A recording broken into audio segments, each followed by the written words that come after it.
अब देखो 1930s में कौन सा एक्ट आया था, डेंजरस एक्ट आया था।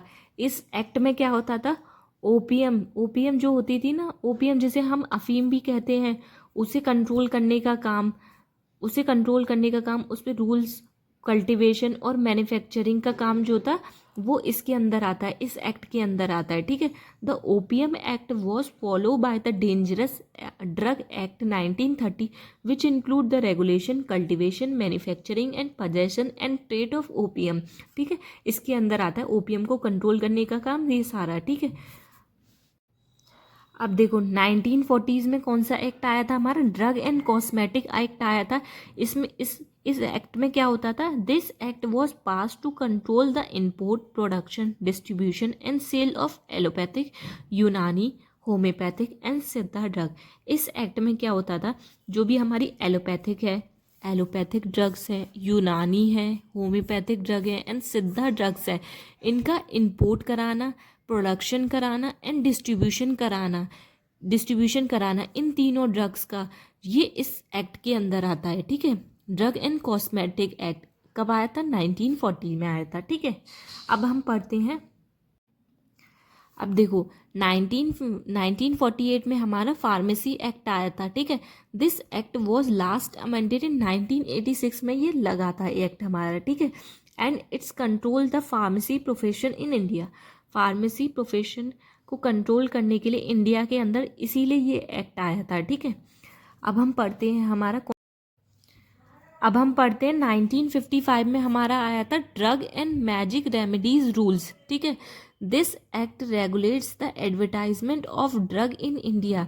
इस एक्ट में क्या बताया गया था, जो हमारे झूठे एडवर्टाइजमेंट करते हैं ना लोग, कि ये दवा खा लो तुम्हारी ये बीमारी ठीक हो जाएगी, ऐसे एडवर्टाइजमेंट लोग करते थे पहले, ठीक है। तो इन एडवर्टाइजमेंट को रोकने के लिए ये एक्ट आया था, ठीक है। Drug and magic remedies rules, ये एक्ट आया था, ठीक है। अब देखो, अब हमारा कौन सा एक्ट आया था, 1945 में आया था हमारा ड्रग एंड कॉस्मेटिक एक्ट आया था। इस एक्ट के अंदर क्या था, this act regulate manufacturing of Ayurvedic drug for sale only and not for the consumption and use for profession. इसमें क्या था, हमारे जो भी आयुर्वेदिक ड्रग है उन्हें सेल करना, ठीक है, मैन्युफैक्चर करना, रेगुलेट करने का काम जो था इस एक्ट के अंदर था, ठीक है। अब है हमारा आया था हमारा ड्रग प्राइस कंट्रोल ऑर्डर, ये वाला एक्ट आया था 1955 में आया था हमारा, DPCO भी बोलते हैं हम इसे शॉर्ट फॉर्म में, ठीक है।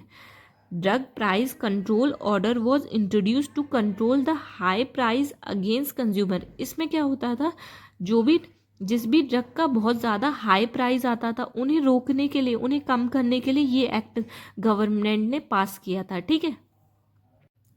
अब हमारा आया था 1970 में इंडिया पेटेंट एक्ट आया था, ठीक है।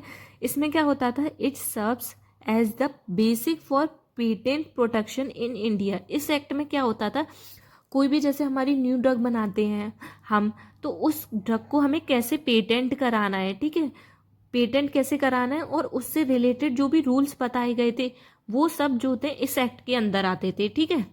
अब है हमारा 1980 एंड 1990 में, इसमें क्या होता है, the Indian industry has started investing in process development of API and created production infrastructure for the same, ठीक है।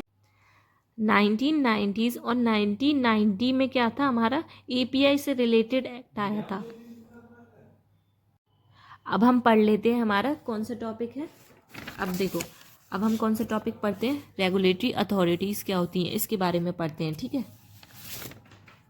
देखो, रेगुलेटरी अथॉरिटीज़ क्या होती हैं, the rules and regulation are being framed considering global, regional, national pharmaceutical trade as well as necessity of the drug based on the population of patient.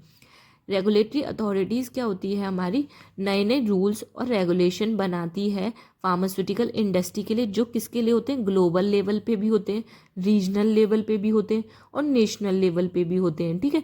ये अलग अलग guidelines बनाती है हमारी फार्मास्यूटिकल इंडस्ट्री के लिए, ठीक है, रेगुलेटरी अथॉरिटीज़। और Global Network Regulatory is composed of the representative of each country in the world.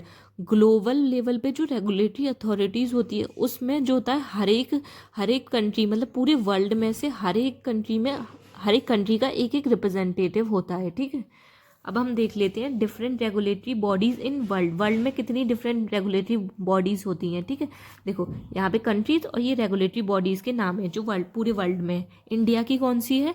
Central drug standard control organization, CDSCO भी बोलते हैं हम, ठीक है। USA की कौन सी है? Food and drug administration, FDA बोलते हैं हम इसे।